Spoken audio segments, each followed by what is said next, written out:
This is Art of War Cage Fighting. The Art of War. My first guest of the night is Colin Kane, who also wants to be known as Combat Radar. Combat Radar has come on as one of our sponsors, and I'm going to explain to you what it is, and he's going to go more in detail with it. But when we're up here commentating, one of the things that Combat Radar has done is they have given us such a great asset, because he's putting these numbers into a computer and it's spitting out all this information, and they're facts. Most of them are facts. There's obviously a personal part of it, but you're going to see them throughout the night on the screen when you watch the fight. It's going to say Combat Radar, and that's who we have here. Colin, talk to me a little bit about it. First of all, welcome to Art of War. How you doing, brother? I'm doing great. Awesome.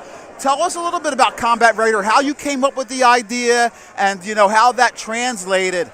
Yeah, so growing up, I've always been very into math, and I'm a very numbers generated person.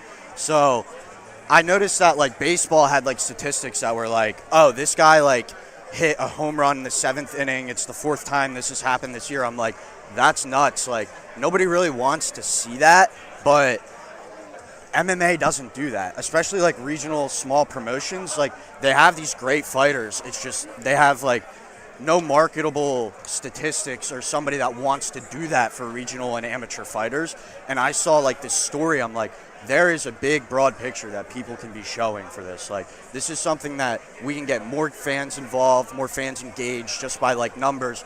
But recently I've actually been doing a lot more tape study and things like that to really grab a more verbiage instead of just throwing numbers at the viewer's face. So it started really difficult. I'm kind of each and every time I do this, it's getting better and better and better. And, I love doing it so much. Well, fun. as somebody who commentates, who's up here, that information is invaluable.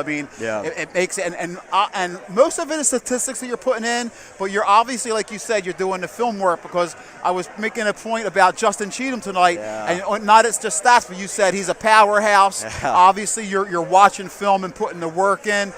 Talk to me. Is that how you're kind of mingling both statistics and your personal view? Well, 100%. So when you have some guys that only have 3 fights, that's not a lot of numbers and enough of data to really work with. So that's when you really have to take a deep dive and really see okay, I have to do some tape study on this person. I have to see what they do, what they like to do. Are they a wrestler? Are they a striker? Are they a powerhouse if they are a striker? Are they kind of stand on the back foot, more of a kickboxer, tit for tat kind of guy? So yeah, it's definitely a lot of fun. But when you do have people like Matt Turnbull on tonight's card, I don't really have to watch a lot of tape for him. His resume and record speaks for itself. So well, that's one of the things that we talked about is now that you have the sport has grown so much. 100%. So now that you have a bigger amateur base, you have more fighters and they're fighting more, you have more statistics. It's not like you have the same fighters are fighting on every card, because the volume of fighters and the volume of the sport, so you're getting in right there on the ground floor, and you're building it, and I love what you're doing. How did you get involved with MMA? What was the draw for you? Have you just been a UFC fan? Talk to me about what got you involved in it. So I have been a UFC fan for quite a while. I do a little kickboxing here and there. I train actually every week, but I got into the data part through college, and professionally I am a data analyst. So I wanted to mix my love for MMA and my love for my actual job, because I do love data and being a data analyst. And I wanted to mix the two. Instead of going to work every day and working with stuff that I hate, like financial information, I want to bring those two of my favorite things and work with data that I love. But yeah, college really brought me into it. You had the choice to work on a project, do you want to do it for a sport? And then I did that and chose MMA, and then reached out to Mike at Art of War, and I reached out to a bunch of people. Mike was the only one that gave me a shot, and I'm grateful for it because I love what I do now. Well, listen, Art of War, we've always been ahead of the curve with that, trying to bring as much to the broadcast as we can. And as someone who's been cage side for 20 years, commentating 20 years, I know I'm old, but these assets, makes my job so much easier. Not easier, but also better, because now I have more information. And really, when you're taking that to the fight, and when you're commentating and the fans know the information, it sometimes gives them something to look out for, like a scouting report, man. I just want to say, 100%. man, we love what you're doing. It's a great thing. I know that you're interested to talk about a couple of the fights tonight, so let's do it. Yeah. What are the couple of fights that you want to talk about tonight? I have some notes here. Definitely on my top list is Justice Cheetum.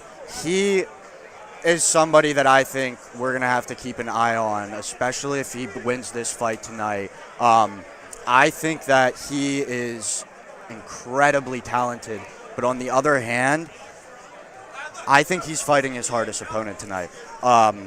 Nick Stephenson has really good top pressure. He will chase a quick submission, and he's going to cardio mog you and make you wear his weight. Definitely watch for him to bring this fight against the cage with the clinch and go for a single or a double leg. I've seen that in a lot of his fights. And he's going to and once his hands are around you, it's over. You're going down to the ground. He almost reminds me of like an Anthony Hernandez.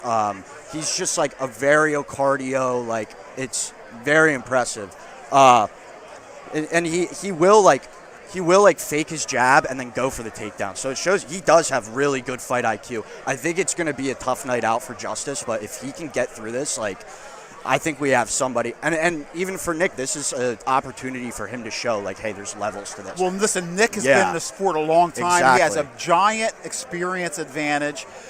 He's been training for a long time. And not only that, he's over there with Chris and Kyle Dawkins right now. Yeah. And you know that they're working him in the room. 100%. And that, like you said, his fight IQ has got to be up there too. Because when you're working incredible with Chris and Kyle over at their new place, the Forge MMA, you're getting grade A training. You're getting UFC training. And I see on here, it's like he is 10 years younger. That age difference doesn't really matter.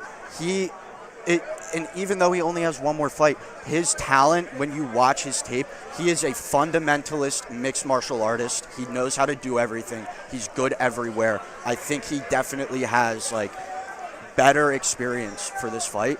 But Justin Cheetum is just on a tear right now. Knocked down every single fight. He's very, very talented. I think he's somebody to keep an eye out on. Awesome. Yeah. Anybody else you want to talk about tonight? Go ahead. I'm a big fan of Justin Erdet. Also, he's off the card tonight. Oh, he's Justin's off the card tonight. Okay. He got injured. It's okay. You want to talk about the main event? Yeah, man, don't even get me started. Like a 50% submission of finishing your fights by submission is impressive for anybody, but when you have as many fights as Matt Turnbull and you're doing that consistently, that's incredible. Like if I'm 2-0 and one of those fights is submission, that's a 50% submission. Like I finish my fights 50%.